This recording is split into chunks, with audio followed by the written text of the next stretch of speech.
नमस्कार, किसान समाचार में आप सभी का स्वागत है। मैं हूं वसीम मिश्रा। शुरुआत इस वक्त की बड़ी खबर के साथ। प्रधानमंत्री नरेंद्र मोदी ने देश में उद्यमिता को बढ़ावा देने के लिए स्टार्टअप्स के विकास की 1000 करोड़ रुपए की स्टार्टअप्स इंडिया सीड फंड योजना की घोषणा की। कहा, खेती में स्टार्टअप्स इंडिया के लिए हैं व्यापक संभावनाएं।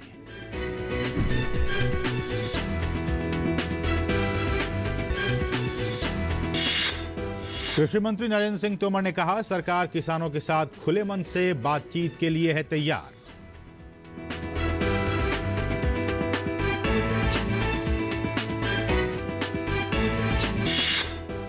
सरकार खरीफ विपणन सीजन में फसलों की कर रही है बम्पर खरीदी। सरकार मौजूदा एमएसपी योजनाओं से कर रही है खरीफ की खरीदी। देश भर में 562 लाख मीट्रिक टन से अधिक धान की हुई खरीद। समान अवधि में बीते साल की तुलना में हुआ अधिक खरीद। कपास की खरीदी में भी हुआ इजाफा। छत्तीसगढ़ गोधन न्याय योजना, सरकार के द्वारा पशुपालकों को लाभ पहुंचाने के लिए गोधन न्याय योजना की हुई शुरुआत।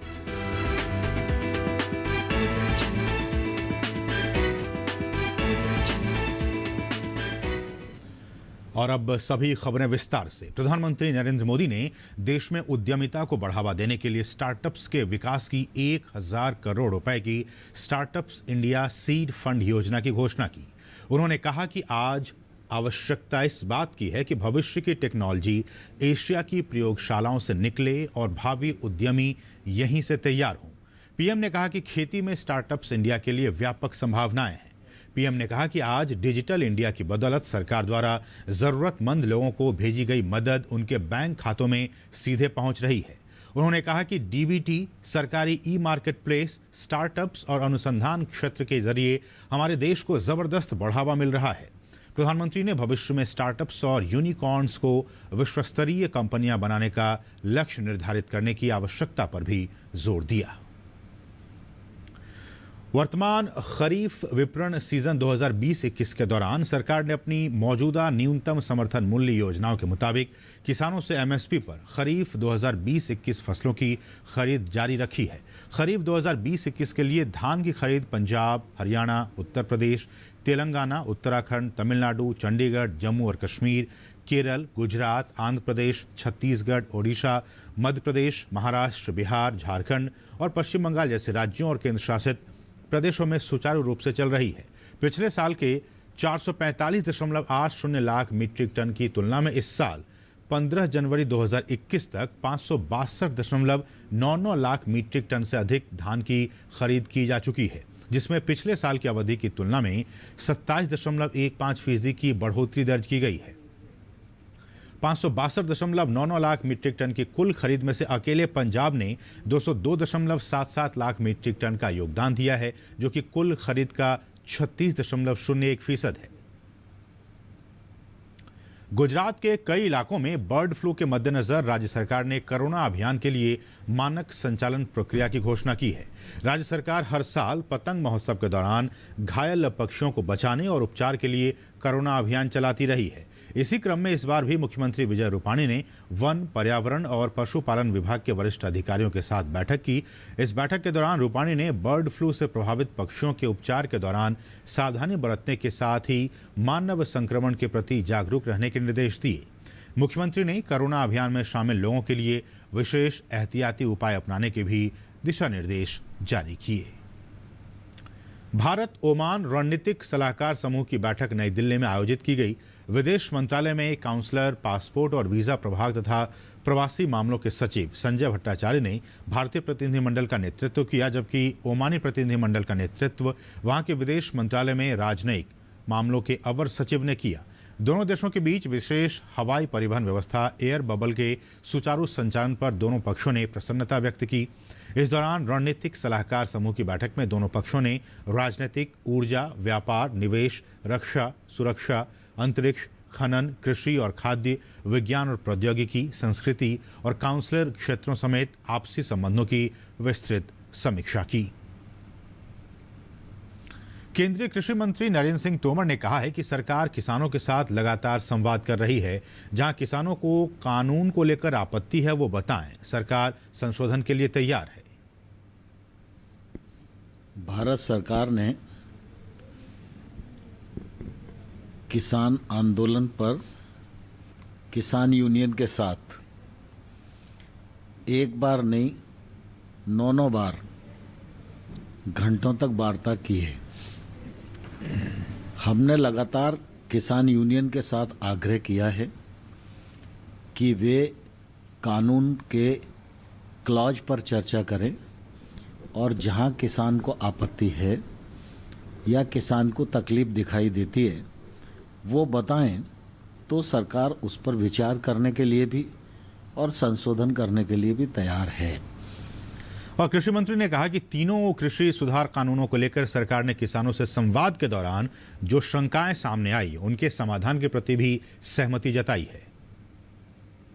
किसान यूनियन क्लॉज पर बात नहीं कर पा रही थी, तो उस समय उनकी चर्चा के दौरान जो बिंदु ध्यान में आए उन बिंदुओं पर हम लोगों ने चर्चा की और चर्चा करके पहचान की और पहचान करके किसान यूनियन को एक प्रस्ताव भेजा जिसमें हमने कहा कि मंडी के बारे में आपकी शंका है, उसका समाधान किया जाएगा, आपके साथ बैठकर चर्चा की जाएगी। ट्रेडर के रजिस्ट्रेशन का सवाल है तो ट्रेडर का रजिस्ट्रेशन किया जाएगा। कॉन्ट्रैक्ट फार्मिंग में एग्रीमेंट को रजिस्टर्ड करना है तो रजिस्टर्ड करने पर बात की जा सकती है। न्याय विवाद की स्थिति में एसडीएम तक न्यायालय की सीमा हम लोगों ने रखी है। तो बातचीत में ये ध्यान में आया कि उनको लगता है एसडीएम न्याय नहीं दे पाएगा तो न्यायालय का रास्ता खुला होना चाहिए, तो सरकार ने उस पर भी सहमति बताई। और कृषि मंत्री नरेंद्र सिंह तोमर ने कहा कि सरकार ने पराली के मसले के अलावा अन्य जो भी कानून हैं जिन पर किसानों को आपत्ति थी उनको वापस लेने का काम किया है, जो कि सरकार की किसानों के प्रति सकारात्मक सोच को भी दर्शाती है। पराली का विषय हो चाहे इलेक्ट्रिसिटी एक्ट का विषय हो, ये आने वाले कल के विषय थे, लेकिन सरकार ने इस पर भी कहा कि हम सकारात्मक रूप से बातचीत भी करेंगे, विचार भी करेंगे और आवश्यक होगा तो इसमें संशोधन भी करेंगे। लेकिन किसान यूनियन टस से मस होने को तैयार नहीं है। लगातार उनकी एक कोशिश है कि तीनों एक्ट को रिपील किया जाए। भारत सरकार जब कोई कानून बनाती है तो वह कानून पूरे देश के लिए होता है। ये तीनों कानून भी हैं, इन पर भी देश के अधिकांश किसान, विद्वान, वैज्ञानिक और कृषि के क्षेत्र में काम करने वाले लोग इनसे सहमत हैं और इनके साथ खड़े हुए हैं। और कृषि मंत्री ने कहा कि 19 जनवरी को किसान वार्ता के लिए एक बार फिर से सामने आए। सुप्रीम कोर्ट ने कानूनों पर अब रोक लगा दी है, तो किसान संगठन अब इन कानूनों को वापस लेने के बजाय संशोधन की बात करें। सुप्रीम कोर्ट ने जब क्रियान्वयन को रोक दिया है तो अब इन कानूनों का क्रियान्वयन तो हो नहीं रहा है। हमारी अपेक्षा है कि किसान 19 तारीख को क्लॉज बाय क्लॉज चर्चा करें, वो रिपील के अलावा क्या विकल्प चाहते हैं वो विकल्प सरकार के सामने प्रस्तुत करें, तो सरकार जरूर पूरी गंभीरता के साथ उनकी समस्या पर, उनकी आपत्ति पर विचार करने को खुले मन से तैयार है। और प्रधानमंत्री नरेंद्र मोदी के संसदीय क्षेत्र वाराणसी के नाम एक नई उपलब्धि दर्ज होने जा रही है। रेशमी साड़ियों के लिए प्रसिद्ध वाराणसी से कई बहुराष्ट्रीय कंपनियों को वस्त्रों का निर्यात किया जाएगा। जापान के retailer company Uniqlo Kashi के प्रसिद्ध कपड़ों के कच्चे माल को भारी मात्रा में खरीदने की योजना बना रही है। इस पहल से न केवल वाराणसी की प्रसिद्ध रेशमी साड़ियों की विदेशों में बिक्री बढ़ेगी, बल्कि स्थानीय कामगारों को रोजगार भी मिलेगा। इसके अलावा इससे वाराणसी को अंतर्राष्ट्रीय फलक पर नई पहचान मिलेगी, जो भविष्य के नए बाजार के विकल्प को बढ़ाएगी। केंद्रीय कृषि एवं किसान कल्याण मंत्री नरेंद्र सिंह तोमर ने कहा है कि हिंदी हमारी राजभाषा है, इसे बढ़ावा देने की जरूरत है। बीते दिनों कृषि कल्याण मंत्रालय की संयुक्त हिंदी सलाहकार समिति की बैठक में कृषि मंत्री तोमर ने कृषि वैज्ञानिकों से कहा कि कृषि शोध में हिंदी योजनाओं, कार्यक्रमों और कृषि में हो रहे नित्य नए अनुसंधानों को राजभाषा के माध्यम से देश के सभी किसानों तक पहुंचाया जा सकता है। उन्होंने कहा कि ऐसे में सुदूर गांव के किसान भी लाभ की स्थिति में होंगे। मंत्री ने कहा कि राजभाषा हिंदी के प्रति हम सब के मन में सम्मान है और इस बात की महती आवश्यकता है कि कश्मीर से कन्याकुमारी तक ये सम्मान निरंतर बढ़े। तोमर ने कहा कि भाषाई व मजहबी विविधता हमारे लोकतंत्र की बड़ी ताकत और एकता की परिचायक है। उन्होंने जोर देते हुए कहा कि केंद्र सरकार का कामकाज अधिक से अधिक हिंदी में होना चाहिए। छत्तीसगढ़ गोधन न्याय योजना सरकार के द्वारा पशुपालकों को लाभ पहुंचाने के लिए गोधन न्याय योजना की शुरुआत की गई है।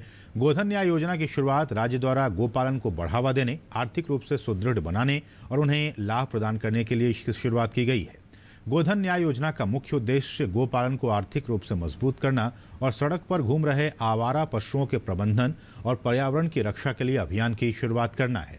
राज्य सरकार ने सड़कों और शहरों को आवारा पशुओं से बचाने और पर्यावरण की रक्षा के लिए छत्तीसगढ़ में गोधन न्याय योजना की शुरुआत की है। इस योजना की शुरुआत हरेली पर्व के दिन की जाएगी। इस योजना से आवारा पशुओं को सुरक्षा मिलेगी और पशुपालकों की आर्थिक दशा भी मजबूत होगी। कृषि में जलवायु परिवर्तन के प्रभाव और बढ़ते प्रदूषण न केवल लोगों के स्वास्थ्य पर सीधा असर डाल रहे हैं, बल्कि खेतों में पैदा हो रही फसलें भी इनसे प्रभावित हो रही हैं। जलवायु परिवर्तन की वजह से धान, गेहूं, मक्का, ज्वार, सरसों, आलू, कपास और नारियल जैसी फसलों पर बुरा प्रभाव पड़ सकता है। वैज्ञानिकों की यह मानना है कि अगर समय रहते प्रभावी कदम नहीं उठाए गए तो 2050 तक गेहूं का उत्पादन 6 से 23% तक कम हो सकता है। कृषि वैज्ञानिकों का मानना है कि तापमान के हर 1 डिग्री सेल्सियस की वृद्धि पर 6000 किलो गेहूं का उत्पादन कम हो सकता है। एक अनुमान के मुताबिक 2020 तक जलवायु परिवर्तन की वजह से चावल का उत्पादन 4 से 6% तक कम हो गया है। हालांकि प्रभावी कदम उठाने पर चावल का उत्पादन 17 से 20% तक बढ़ाया जा सकता है। दरअसल बीते सालों में संसद की प्राक्कलन समिति ने जलवायु परिवर्तन पर नेशनल एक्शन प्लान का प्रदर्शन पर 30वीं रिपोर्ट तैयार की थी, जिसमें जलवायु परिवर्तन पर नेशनल एक्शन प्लान बनाने पर जोर दिया गया था। दूरदर्शन परिवार के लिए गर्व का क्षण रहा। कल प्रधानमंत्री नरेंद्र मोदी ने स्टार्टअप चैंपियंस की शुरुआत की, जो कि दूरदर्शन नेटवर्क पर एक विशेष कार्यक्रम है जिसमें स्टार्टअप की दुनिया से जुड़ी सफल कहानियां दिखाई जाएंगी। Some landmark events today. Please join me in inviting Honorable Prime Minister of India, Shri Narendra Modi, our chief guest this evening, to launch the program Startup Champions on Doordarshan.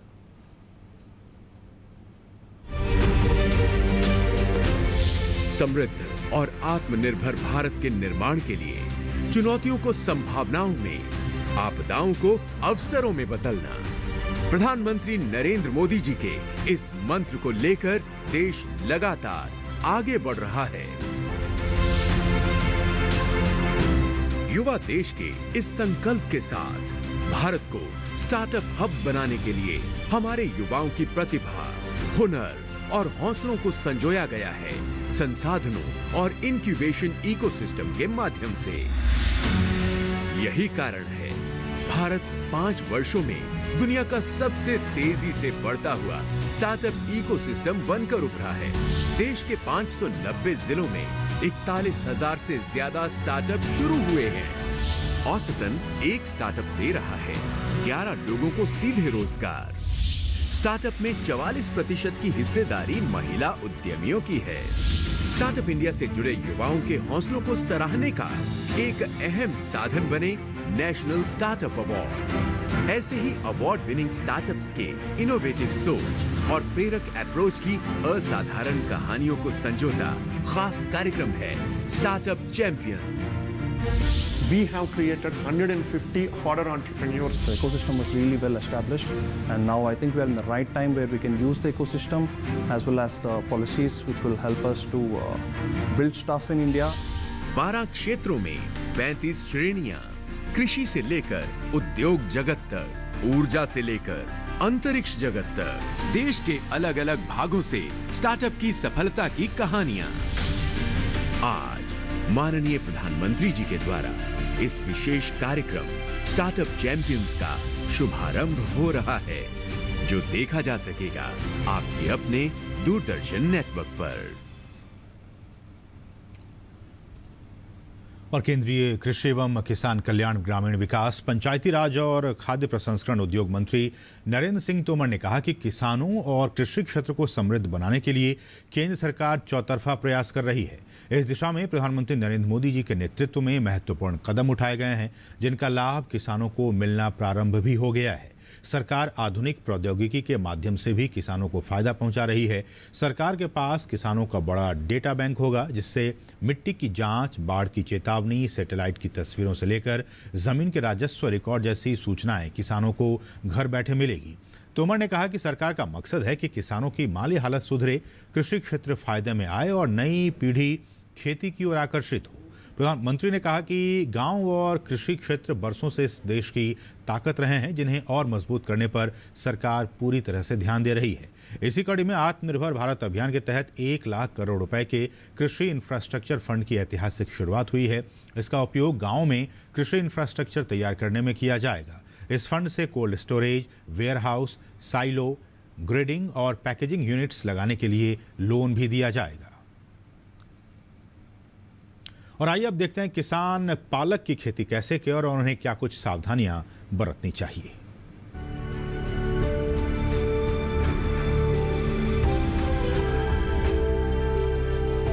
पालक को मैदानी और पहाड़ी दोनों क्षेत्रों में बोया जा सकता है।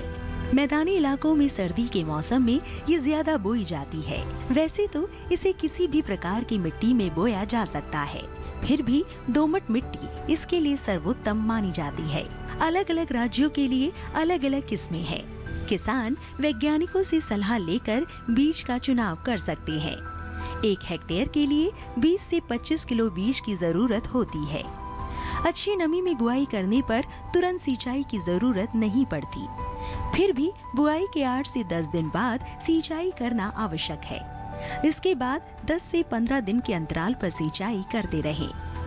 खरपतवार नियंत्रण के लिए बोने के 15 से 20 दिन बाद पहली निराई गुड़ाई कर दे। पालक के लिए 2-3 बार निराई गुड़ाई करनी चाहिए। पत्तेदार सब्जियों में आमतौर पर बीमारी नहीं लगती है, इसीलिए वैज्ञानिक इन्हें जैविक खेती के रूप में उगाने की सलाह देते हैं। फिर भी अगर बीमारी लग जाए तो कटाई के बाद दवा छिड़के, ताकि पत्तियों पर दवाई का असर ना हो। वैसे पालक में सर्कोस्पोरा लीफ स्पॉट और डंपिंग ऑफ जैसी बीमारियों का अंदेशा रहता है। साथ ही लीफ माइनर, चेपा, माहू और इल्ली जैसे कीट भी पालक की पत्तियों को नुकसान पहुंचा सकते हैं। बचाव के लिए विशेषज्ञों की सलाह पर उचित दवाओं का छिड़काव करें। और भारत सरकार द्वारा किसान रेल योजना की घोषणा केंद्र सरकार द्वारा फरवरी में पेश होने वाले बजट में की गई थी, जो कि आज देश के किसानों के कृषि उत्पादों के सुगम परिवहन का एक बड़ा माध्यम बन रही है। इस योजना को केंद्र सरकार और भारतीय रेलवे के द्वारा देश के किसानों को लाभ पहुंचाने के लिए 7 अगस्त 2020 को पूर्ण रूप से शुरू किया गया था। योजना के तहत किसानों के लिए हर रूट पर रेलगाड़ियां चलाई जा रही हैं, जो कि सब्जी, फल या फिर अन्य कृषि उत्पाद जल्द ही खराब हो जाते हैं और उनको किसान रेल सेवा के माध्यम से उनके गंतव्य स्थान अथवा मंडियों तक पहुंचाया जा रहा है।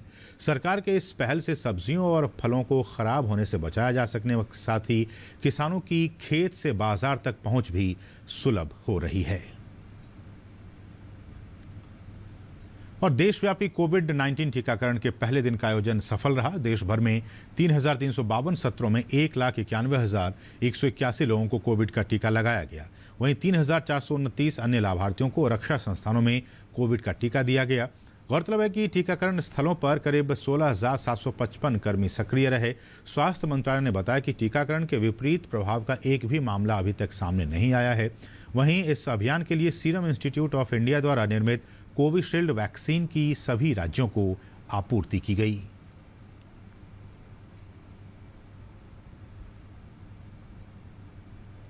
और केंद्रीय स्वास्थ्य मंत्री डॉक्टर हर्षवर्धन ने सभी राज्यों और केंद्र शासित प्रदेशों के स्वास्थ्य मंत्रियों, मुख्य सचिवों और अतिरिक्त मुख्य सचिवों के साथ वीडियो कॉन्फ्रेंसिंग के जरिए टीकाकरण अभियान की समीक्षा की। डॉक्टर हर्षवर्धन ने स्वास्थ्य मंत्रियों से वैक्सीन की सुरक्षा के संबंध में अफवाहों और दुष्प्रचार अभियानों के प्रति सतर्क रहने का अनुरोध किया था। उन्होंने मिथकों और गलत सूचनाओं का भी सामना करने के लिए प्रभावी रणनीति बनाने और सही जानकारी का प्रसार करने के लिए सभी संचार माध्यमों का उपयोग करने का भी आग्रह किया। ये वैक्सीन निश्चित रूप से हम सब के लिए कोविड के खिलाफ जंग में एक संजीवनी के रूप में देश में प्रस्तुत की गई है और कोविड के खिलाफ जो लड़ाई सफलता की दिशा में धीरे धीरे आगे बढ़ रही थी, उस लड़ाई के कदम सफलता की ओर और तेजी से आगे बढ़ेंगे। और कोरोना महामारी के खिलाफ प्रधानमंत्री नरेंद्र मोदी ने कल दुनिया के सबसे बड़े टीकाकरण अभियान की शुरुआत की। कल देश भर में करीब 2 लाख लोगों को कोविड का टीका लगाया गया। इस दौरान पीएम ने महामारी के दौरान स्वास्थ्य कर्मियों से लेकर सुरक्षा कर्मियों तक, एम्बुलेंस ड्राइवरों से लेकर सफाई कर्मियों तक के हौसले को सलाम किया और कहा कि ये वो योद्धा हैं जिन्होंने बिना डरे, बिना रुके मुश्किल हालात में भी गजब के जज्बे का परिचय दिया। उन्होंने एक बार फिर दवाई के बावजूद अभी भी किसी भी प्रकार की ढिलाई न देने की अपील भी सभी से की। प्रधानमंत्री ने कोविड-19 के खिलाफ भारत में निर्णायक जंग का आगाज किया। सर्वे भवन्तु सुखिनः। दुनिया के सबसे बड़े टीकाकरण अभियान के तहत सबसे पहले कोरोना वॉरियर्स का टीकाकरण शुरू हो गया। प्रधानमंत्री ने महामारी के दौरान स्वास्थ्य कर्मियों से लेकर सुरक्षा कर्मियों तक, एम्बुलेंस ड्राइवरों से लेकर के सफाई कर्मियों तक के हौसले को सलाम किया और कहा कि ये वो योद्धा हैं जिन्होंने बिना डरे, बिना रुके मुश्किल हालात में भी गजब के जज्बे का परिचय दिया है। संकट के उसी समय में कोई हमें बचाने के लिए अपने प्राणों को संकट में डाल रहा था। हमारे doctor, nurse, paramedical staff, ambulance driver, उन्होंने एक एक जीवन को बचाने के लिए अपना जीवन आहूत कर दिया। वो कोरोना की वैक्सीन के सबसे पहले हकदार हैं। देश में ही बने दोनों टीकों के प्रति प्रधानमंत्री ने एक बार फिर देश की जनता को आश्वस्त किया। उन्होंने कहा कि ये दोनों ही सुरक्षित हैं, साथ ही प्रभावी भी और दुनिया के अन्य कोविड टीकों के मुकाबले सस्ती हैं। इसके अलावा इनका भंडारण और परिवहन भी काफी कम खर्च पर मुमकिन है। देशवासियों को किसी भी तरह के प्रोपेगेंडा, अफवाहें, दुष्प्रचार से बचकर रहना है। भारत के वैक्सीन वैज्ञानिक, हमारा मेडिकल सिस्टम भारत की प्रक्रिया की पूरे विश्व में बहुत विश्वसनीयता है। हमने ये विश्वास अपने ट्रैक रिकॉर्ड से हासिल किया है। प्रधानमंत्री ने महामारी के खिलाफ भारत की जंग का जिक्र करते हुए कहा कि जनता कर्फ्यू से लेकर लॉकडाउन और एक लैब से लेकर के 2300 लैब का नेटवर्क खड़ा करना बखूबी बता रहा है कि देश ने एकजुट हो चुनौती का बखूबी सामना किया है। इस दौरान स्वास्थ्य क्षेत्र में आत्मनिर्भर भारत की छवि भी सामने आई है। देश ने न सिर्फ मास्क, पीपीई किट और वेंटिलेटर के लिए दूसरे देशों पर निर्भरता खत्म की, बल्कि उन्हें निर्यात करना भी शुरू किया। इसके अलावा व्यक्तिगत से लेकर सामूहिक तौर पर लोग विभिन्न रूप से मदद करने के लिए सामने आए। पीएम मोदी ने कहा कि आत्मविश्वास और आत्मनिर्भरता की इस ताकत से टीकाकरण के इस दौर को भी सशक्त करना है। उन्होंने एक बार फिर दवाई के बावजूद कड़ाई के मंत्र को दोहराया। सुधाकर दास की रिपोर्ट, डीडी न्यूज। तो किसान समाचार के इस अंक में बस इतना ही। हमें दीजिए अनुमति। नमस्कार।